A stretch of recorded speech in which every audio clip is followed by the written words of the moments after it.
envision a period almost 1 million years prior, a period when Britain was not an island, but part of the European mainland. This marks the dawn of Britain's enchanting and abundant prehistoric narrative, tracing back to the Paleolithic era, the Old Stone Age. This age, in the fog of time, delivers a challenging conundrum to today's historians. We are left with remains, minimal echoes of the past, a scattered bone here, a simple tool there.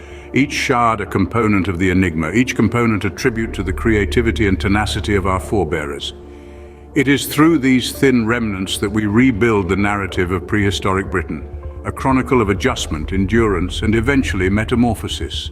So fasten your belts and accompany us as we commence on this enthralling expedition, crossing through time and revealing the epic chronicle of prehistoric Britain. Welcome, history aficionados, to the grand tour of prehistoric Britain.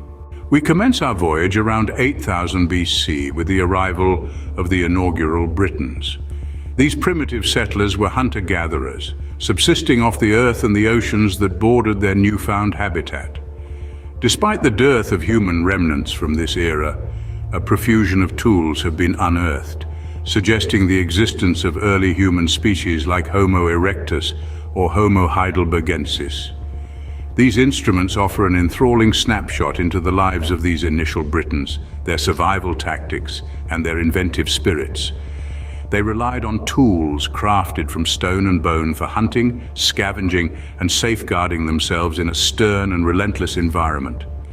The tools also insinuate a grade of societal structure, hinting at the early stages of what we presently understand as human culture. These original Britons were trailblazers, steering through a terrain that was incessantly evolving. Their survival and adaptation paved the way for the riveting journey of prehistoric Britain that was ahead. In the age of the Paleolithic, endurance called for creative solutions and the ability to adjust. Our early forebears, the original inhabitants of Britain, confronted a world as demanding as it was enigmatic. Each sunrise brought a new struggle for survival, a trial of their endurance and inventiveness. In the wetlands of Essex, remnants of wooden spears have been discovered by archaeologists, mute attestants to the early hunting and scavenging endeavors of these ancient individuals. Crafted with meticulous attention to detail, these spears were more than mere instruments of utility. They were a tribute to the burgeoning human spirit, an echo of a profound comprehension of their surroundings and the beings they co-inhabited with. However, survival wasn't solely a game of the hunt.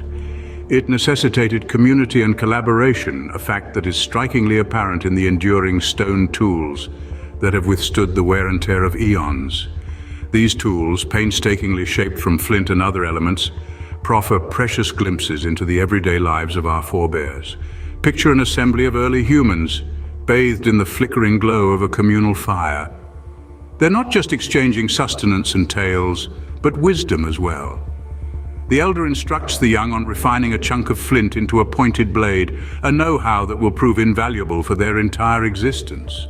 The stone tools served a multitude of purposes. Some were employed for food preparation, some for garment creation, and yet some others for hunting. Each tool narrates a story, not just of individual survival, but of a tribe uniting their talents and wisdom to surmount the difficulties of their realm. But these tools were not merely for survival. They were the earliest indicators of our ancestors' resourcefulness, a tribute to their aptitude to adjust, invent, and prosper in a world in flux. As mute attestants to our prehistoric origins, these tools serve as a reminder of our beginnings and of the resilience and inventiveness that have characterized the human odyssey since inception. In the wake of the Ice Age, Britain stepped into the Mesolithic Epoch. This epoch was a pivotal juncture in the country's prehistoric odyssey, signifying a change in the lifestyle and survival tactics of the primitive dwellers. As the glaciers thawed and the terrains morphed, the inhabitants adapted, modifying their survival techniques to sync with the evolving environment. Britain was no longer a frozen wasteland. The escalating temperatures ushered in the growth of lush vegetation and diversified woodlands. The terrain transformed into a bountiful mosaic of resources, compelling the humans residing within it to adapt their ways to exploit this abundance. This era, a conspicuous transition from permanent settlements to seasonal encampments. The primitive Britons started to migrate with the changing seasons, keeping pace with the rise and fall of the available resources. During the winters, they would withdraw inland, taking refuge in forests and capitalizing on the resources there. However, with the onset of spring and summer, they would head towards the coast, establishing camps near the sea. Coastal areas gained prominence during this epoch. The sea turned into a wellspring of food, offering a bounty that could sustain larger groups of people. Shellfish could be collected from the shores, fish netted from the sea, and birds stalked on the cliffs. The sea, once an obstacle, had transformed into a lifeline. Consequently, the diet of these primitive Britons began to shift. The dependency on large game diminished, giving way to a more diverse diet comprising fish, shellfish, and seabirds. This dietary change mirrored not just the change in their living conditions, but also their evolving comprehension of the world around them. The Mesolithic period signified a profound change in lifestyle, but the most drastic change was yet on the horizon. The primitive Britons had adapted to their evolving world, but before long, they would do more than just adapt. They were on the cusp of shaping their world, signaling the advent of a new epoch in Britain's prehistoric odyssey. In the year 4100 BC, a revolution engulfed Britain. This change was as deep as a mighty ocean wave, one that would permanently modify the trajectory of human civilization. This was the advent of farming, a monumental milestone that indicated the end of the wandering lifestyle that had ruled for ages. The transition from societies of hunters and gatherers to that of farming communities was influenced by agricultural methodologies that sprouted in the eastern parts of the world. These seeds of wisdom were spread across lands, instilling in the First Britons the inspiration to sow their seeds quite literally. The cultivation of crops, such as wheat and barley, turned into a regular practice, providing a steady food that enabled people to establish permanent residences. No longer was it needed for them to follow the migratory patterns of animals or the seasonal availability of wild plants. This shift to settled farming communities was more than just about food production. It was a complete transformation of society. With the advent of farming, the necessity for cooperation and organization was born. People had to collaborate to clear land, sow the seeds, and reap the harvest. This led to the formation of social structures, hierarchies, and over time, of property and ownership. And as societies became more settled, they started to mold the landscape around them. Forests were cleared to create fields. Simple homes evolved into intricate settlements. The land was domesticated, shaped by the hands of those who toiled it. The wild, uncontrolled Britain of the hunter-gatherers gradually gave way to a landscape of fields, farms, and settlements. But what's truly captivating is that these transformations are still visible today. Ancient field systems, barrows, and causeways stand as silent witnesses to this extraordinary era of transformation. They serve as reminders of a time when humanity started its journey towards the contemporary world. This revolution didn't just modify how people lived, but it also transformed the landscape of Britain. This was the advent of farming, a crucial turning point in human history that marked the start of a new phase in the prehistoric journey of Britain. The Neolithic period, an era marked by significant innovation and social evolution. As the denizens of this era transitioned from being hunter-gatherers to becoming settled farmers, an evolution in their tools was inevitable. One of the most momentous developments was the evolution of arrowheads. The early Neolithic arrowheads maintained a simple and functional design, primarily intended for hunting wild beasts. But with communities beginning to domesticate animals, hunting tools became less a necessity. This change in lifestyle led to a fascinating transformation in arrowheads' design. They grew more intricate, showcasing complex patterns and shapes. Some historians postulate that these intricate designs were not solely for practical uses.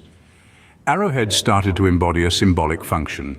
They were now a mode of communication, a method to display status or convey messages. Some even speculate that these decorated arrowheads were used as a deterrent, devised to dissuade potential threats. However, the Neolithic era wasn't only about minor innovations. It was also an epoch when people commenced reshaping the landscape on a monumental scale. The building of henges, large circular earthworks, emerged as a significant aspect of Neolithic life. Perhaps the most renowned of these is Stonehenge. This iconic monument, with its colossal standing stones arranged in a circular formation, remains an enigma for historians and archaeologists to this day. Its exact purpose? Some surmise it served a religious or ceremonial purpose. Others suggest it was an astronomical observatory, aligning with celestial movements. The reality is we may never unearth the exact function of Stonehenge or other such henges. However, their existence underscores something pivotal about the Neolithic people. They possessed the capability to plan, organize, and execute complex endeavors. They harbored a profound connection with the environment and the cosmos, and their society was continually evolving, progressing towards organized societies that we would identify today. The Neolithic period, an era of transmutation, laying the groundwork for the ensuing era in Britain's history. In the eons stretching from the Paleolithic era of survival to the Neolithic era of settlement, the prehistoric voyage of Britain paints a narrative of tenacity and invention. This saga took root nearly 1,000,000 years in the past, when the inaugural hunter-gatherers marked their presence on this terrain, equipped with basic implements and a resolute spirit. Across the centuries, these Proto-Britons acclimatized to fluctuating landscapes and variable climates, cultivating methods and advancements that paved their path to prosperity.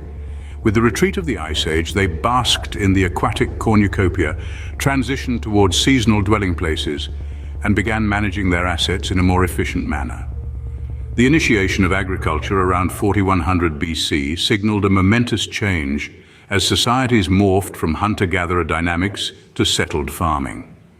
The Neolithic Age ushered in additional breakthroughs, ranging from colossal edifices such as Stonehenge to the sophistication of pottery and the symbolic application of arrowheads. As we draw the curtain on this episode, we look ahead to the forthcoming pivotal epoch in the island's metamorphosis. But that, dear listeners, is a tale to be told at another juncture.